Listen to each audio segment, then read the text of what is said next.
Distance, speed, and acceleration. Calculus is used quite a lot in anything to do with speed or movement. It's probably the one place where you use calculus every day of your life without even thinking about it. Where you say, we were traveling at 50 miles an hour, 30 kilometers an hour. Anything past anything else is a rate of change. You are changing distance in a unit of time. 30 feet per second, 3 miles per day walking. That's calculus. So it's used a lot here.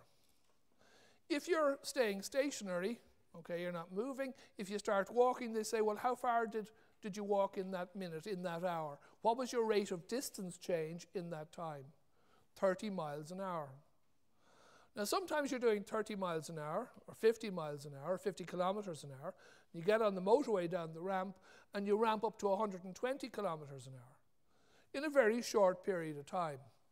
Within a period of maybe half a kilometer, you've changed all that space, all that distance, that speed.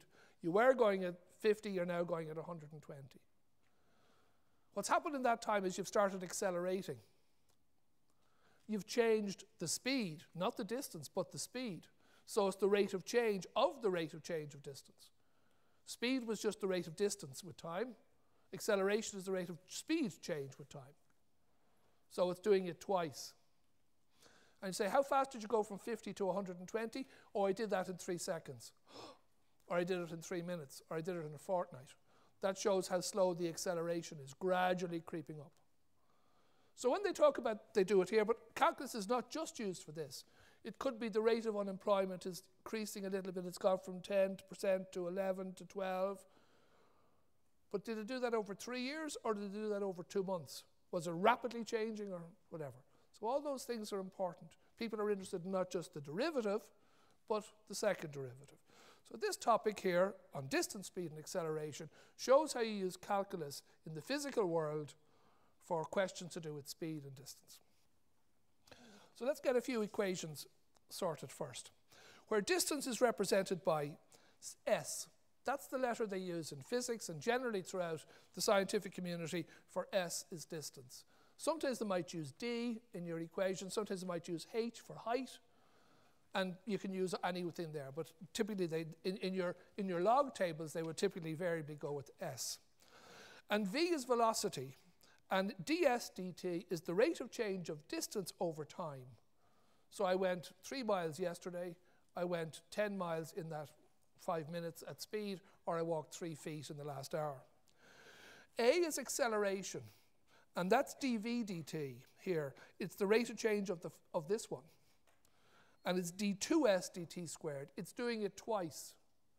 Or it's very often called S double dash in the Leibniz convention. So you might have a dash or a double dash, but it's basically doing it twice. Acceleration is going from 60 to 120 in a certain period of time. Now, if we look at physics, there are a few important things about physics. I don't know if I have something here to throw, but I'll just throw a pen, it's okay. But if I throw this up in the air, there'll be a point where, you know, it doesn't go any higher. I can throw it a lot higher and hit things or whatever, but eventually, no matter how hard I throw, unless it's stuck to the ceiling, it will eventually come down. Is that okay? So there's a highest point. And what do we call that highest point? Well, we might call it the point where the actual speed at that point would be 0, wouldn't it? Because it's fast now going up, it's fast coming down. This was positive, this is negative. There must have been a point at some stage when it ceased to be positive and it became negative when it must have been 0. Just deciding to come down again. Is that okay? So the speed must have been 0 there. Actually, that was the max height, the maximum height. In other words, the interesting point, the maximum, the minimum, the most, the biggest. The max height was when the velocity was 0. Is that okay? It said, look, I've had enough, I'm going to fall down. Same with kicking a ball or a golf ball or a tennis ball or whatever. It says, look, I'm on the way down now. Is that okay? So let's imagine an equation given to us. A missile is fired up in the air.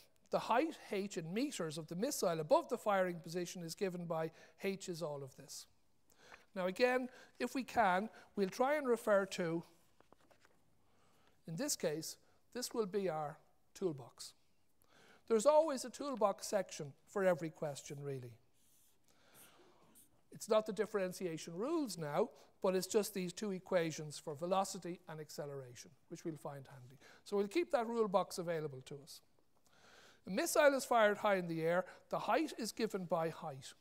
Height is a measure of, it's measured in what? Meters. It's distance. So it's just the ordinary. It's not distance per anything. It's just distance. Where t is the time in seconds from the instant the missile is fired. So we should see this thing shooting off, and that's its height at any time. When t is 0, 0 times that would give us 0. It was on the ground. When t is 1, it's 1 times whatever that is, it's shooting up. Find the speed of the missile after 10 seconds. How did we define speed? What's speed like in the car? 50 kilometers per hour, isn't it? Distance per time. So we get the distance and we get per time. D distance, D time. Isn't that right? Per. And what's time? T. So really what we want is something dh dt. Is that okay? Because h is the height, d time. Is that okay? The acceleration of the missile. We have to come back to that. And 1 second before it reaches the max height that it could reach, it hits a target. What's the height of that target? And we're going to be able to do all of that in just a minute or two together. So the first thing it says is, find the speed of the missile after 10 seconds. So h is equal to 200 t minus 5t squared. So let's differentiate that now. So we want the change in height with respect to time. So we're looking at dh dt. We're lucky with time here because t is the variable here. We've no other confusion. So we can do it immediately. Differentiating 200t, we get 200. Differentiate t, it's 1. So it's 200 times 1. And then differentiate t squared. What do you get? 2t. But that 2t is multiplied by the minus 5 there. Is that right? Because that was the minus 5 beforehand. So we get 200 minus 10t for dh dt. And what was dh dt? That was v, wasn't it? So we now have an equation that says v is equal to 200 minus 10t.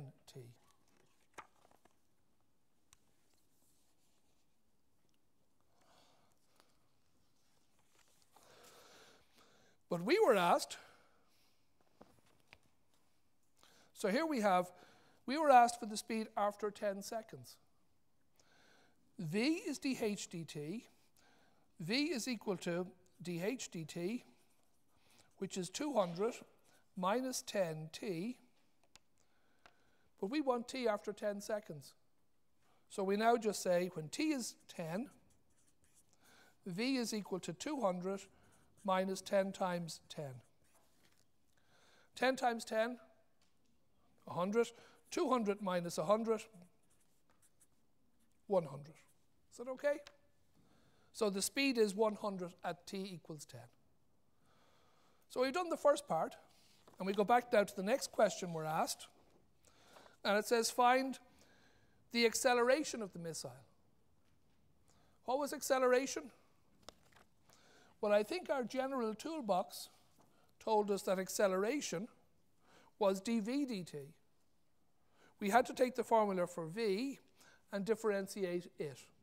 Is that okay? So we write them all out again. Well, we'd have them really. H was 200t minus 5t squared. dh dt, which was v, was 200 minus 10t, and a was dv dt. Let's differentiate 200. What do we get? 0. Differentiate 10t, 10, and minus 10. So the acceleration is minus 10.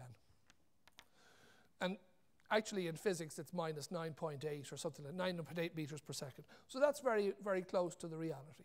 Okay? So that's our equation now, and we now are asked to calculate the acceleration. So we calculate the acceleration. So, page are we on now? Bear with me. The acceleration of the missile. Acceleration is given by the rate of change of speed or velocity. The general formula is the rate of change of speed, so if v is 200 minus 10t, a is dv dt is minus 10. So we now know the acceleration. Now, let's go back to the next question. 1 second before reaching its greatest possible height, the missile strikes a target. Find the height of the target. So it's a bit of a clue here. We're given 2 steps. We're told 1 second before its maximum height, I want to know its height. What happens at its maximum height? What's the one thing at its maximum height that it's not doing? Moving. It's not moving up and it's not moving down. If it's not moving up and it's not moving down, what's it doing? Stopped. What's its velocity? 0. So there is a magic point where v is 0. Is that okay? When is v 0? Well, let's look at the equation for v. V is 0. Well, the equation for v says here, that's the general equation for v, isn't it? V is 200 minus 10t.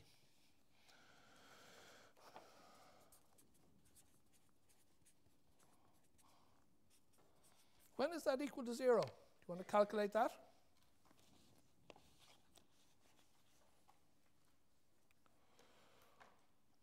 (200) minus 10t is 0. 200 equals 10t, taking the 10t over to the other side, isn't it? 10t is 200, 1t is 20, isn't it? So at 20 seconds, this thing has stopped moving. Is that okay? How high is it then? Do we have an equation for height? Do we? Were we given the 3 equations, we were told that the height was 200t minus 5t squared. The general velocity equation is 200 minus 10t, and 200 minus 10t is 0 when t is 20. Is that okay? Now, the question asked, though, find the height 1 second before its max height. What's 1 second before its max height? 19 seconds. Because its max height was at 20 seconds. Is that okay? So 19 is 1 less, isn't it? And 1 less than, so we now know the time. And what's the height at time 19? Do we have an equation for height? Yeah. What's the equation for height? The same one we always use, 200t minus 5t squared. And we say t is equal to 19. So h is equal to 200t minus 5t squared, or this way if you want, the original. And we say at time h at time 19 is 200 times 19 minus 5 times 19 squared. Is that okay? You probably wouldn't have thought you would have, some people here mightn't have thought they would have done that question immediately if they saw it straight up today. But there's actually, when you think about it, all the steps were there. We just have to go back. There's always going to be some sort of toolkit, and the toolkit in this particular question would be the height, the speed, and the velocity, and knowing those 3. You've got the 3 equations, and then you plug in the times, and to know from common sense, not from common sense, but from life experience, that when the thing is at the top, it stopped.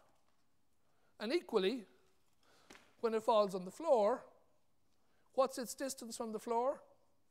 0. So if you get a question and you say, where has it gone the max distance? I don't know. Well, you do know, because when it hits the floor, it's pretty well not gone any further. So when S is 0, S for distance, or H or D, or distance or height is 0, it stopped. And once you plug that in, you can figure out the time. And the time then can figure out how far it's all those things, the velocities when it hit the ground or anything like that. Is that okay? So I won't disturb because I went over the minute, but I'll give you a laugh. This is the, oh sorry, I should say that's the end of that session. I think we are done on the calculations on that. Is that okay? So